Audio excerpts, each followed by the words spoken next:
Salam dan bahagia, Ibu dan Bapak Guru. Kali ini kita akan mengulas elemen ketiga dari dimensi berkebinekaan global, yaitu refleksi dan tanggung jawab terhadap pengalaman kebinekaan.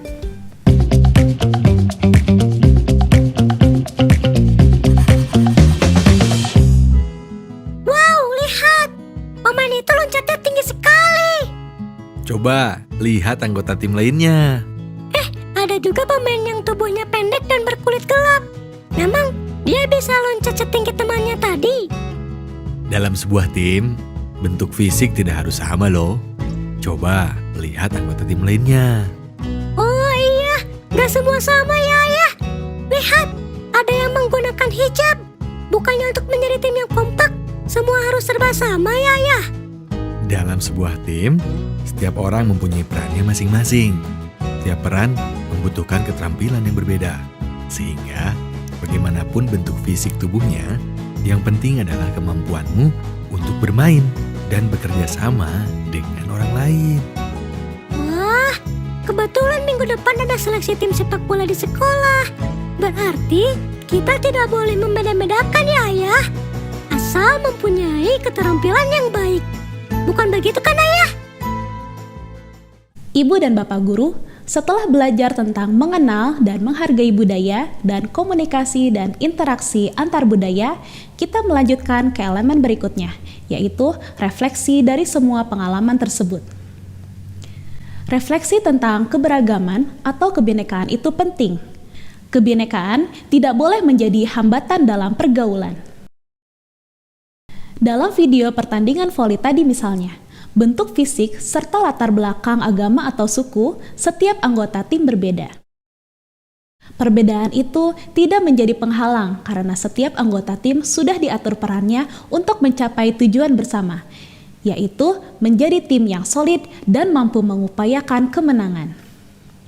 Elemen refleksi dan bertanggung jawab terhadap pengalaman kebinekaan terdiri dari 3 subelemen. Mari kita bahas satu persatu beserta alur perkembangan pada setiap jenjang. Pertama, refleksi terhadap pengalaman kebinekaan. Dalam kehidupan sehari-hari, murid berinteraksi dengan teman yang beragam. Berinteraksi dengan teman yang berbeda merupakan pengalaman yang berharga. Pengalaman yang didapat dapat berupa pengalaman positif maupun negatif. Karena itu, merefleksikan pengalaman kebinekaan sangat penting sebagai bekal hidup bersama dalam kebinekaan.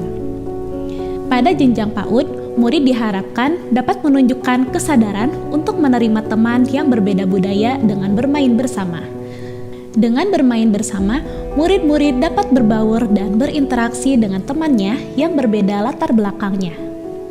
Pada jenjang SD, murid diharapkan dapat menyebutkan hal menarik yang telah dipelajari tentang orang lain, dari interaksinya dengan kemajemukan budaya di lingkungan sekolah dan rumah. Kita dapat meminta murid-murid untuk mengidentifikasi perbedaan di sekitarnya. Dari hasil identifikasi, mereka membuat kesimpulan mengenai perbedaan itu dan merefleksikan hal menarik yang dipelajarinya tentang keberagaman. Pada jenjang SMP, murid diharapkan dapat merefleksikan secara kritis gambaran berbagai kelompok budaya yang ditemui dan cara meresponnya. Kita dapat mengajak murid-murid untuk berpendapat mengenai isu keberagaman dari studi kasus yang sudah kita siapkan. Selain itu, kita juga meminta mereka untuk mengamati dinamika diskusi yang terjadi di kelas. Pancing murid-murid dengan pertanyaan pemantik untuk membantu mereka merefleksikan proses yang terjadi.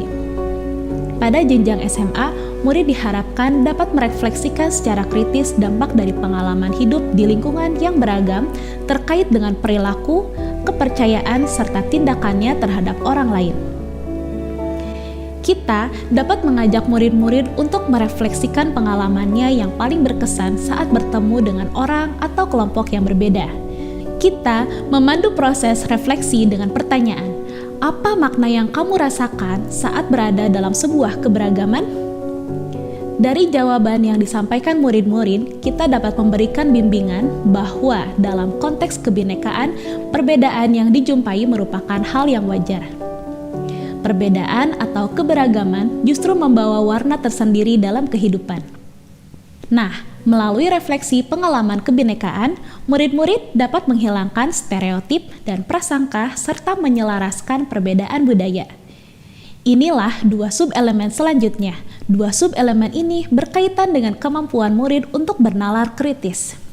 Dengan bernalar kritis, murid mampu berpikir secara adil dan terbuka, sehingga dapat membuat keputusan yang tepat dengan mempertimbangkan data dan fakta. Selain itu, nantinya murid tidak terjebak pada stereotip dan prasangka, serta dapat menyelaraskan perbedaan yang ada. Lalu, bagaimana alur perkembangan subelemen menghilangkan stereotip dan prasangka pada setiap jenjang? Pada jenjang PAUD, murid diharapkan dapat mengenali orang-orang di sekitarnya berdasarkan ciri-ciri atau atribut tertentu. Misalnya, dengan menyebutkan bagaimana perawakan ayah, ibu, kakak, adik, dan sebagainya. Walaupun setiap orang berbeda, semua saling menyayangi dan hidup rukun bersama. Pada jenjang SD, murid diharapkan dapat mengenali perbedaan setiap orang atau kelompok dan menganggapnya sebagai kewajaran. Dengan mengenali perbedaan, murid dapat terhindar dari stereotip dan prasangka yang dimilikinya tentang orang atau kelompok di sekitarnya.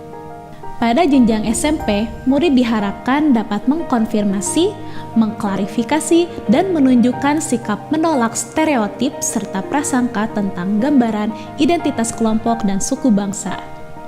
Pada jenjang SMA, murid diharapkan dapat mengkritik dan menolak stereotip serta prasangka tentang gambaran identitas kelompok dan suku bangsa, serta berinisiatif mengajak orang lain untuk menolak stereotip dan prasangka. Subelemen ketiga, menyelaraskan perbedaan budaya. Pada jenjang PAUD, murid diharapkan dapat mengetahui adanya budaya yang berbeda di lingkungan sekitar. Kita dapat mendongeng cerita rakyat Indonesia dan menunjukkan perbedaan budaya yang ada. Pada jenjang SD, murid diharapkan dapat mengidentifikasi perbedaan budaya yang konkret di sekitarnya. Tujuannya, murid mengetahui bahwa perbedaan budaya dapat mempengaruhi pemahaman antar individu, sehingga saat terjadi permasalahan dapat diselesaikan dengan mencari titik temu bersama. Kita dapat mengatur skenario dengan topik perbedaan budaya yang nantinya dimainkan oleh murid melalui kegiatan bermain peran. Murid diminta untuk memperagakan situasi dan menjawab tantangan yang diberikan. Pada jenjang SMP, murid diharapkan dapat mengidentifikasi dan menyampaikan isu-isu tentang penghargaan terhadap keberagaman dan kesetaraan budaya. Kita dapat meminta murid untuk mengobservasi berita atau liputan media tentang keberagaman dan kesetaraan budaya. Misalnya, acara cerdas cermat atau kuis yang diikuti oleh pelajar, pertunjukan budaya, film, dan sebagainya. Apa saja hal menarik yang ditemukan? Pada jenjang SMA, murid diharapkan dapat mengetahui tantangan dan keuntungan hidup dalam keberagaman budaya, serta memahami pentingnya kerukunan antar budaya dalam kehidupan. Kita dapat memandu murid-murid untuk berefleksi, apa pengalaman yang paling berkesan seumur hidup terkait perbedaan budaya? Murid-murid dapat mengekspresikan kisahnya melalui berbagai media, seperti puisi, video, foto, dan sebagainya untuk dibagikan kepada teman-temannya. Ibu dan Bapak Guru, sebagai pelajar Indonesia, murid harus menyadari bahwa Indonesia adalah negara multikultural, multietnis, dan multiagama atau kepercayaan. Sebagai bangsa yang beragam, murid-murid tentu memiliki pengalaman berharga dalam kebinekaan. Pengalaman kebinekaan harus dimaknai secara reflektif agar tidak terjebak pada prasangka dan stereotip terhadap perbedaan budaya.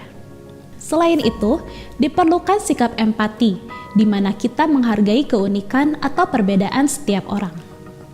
Pada akhirnya, walaupun berbeda, kita dapat hidup berdampingan dan harmonis sesuai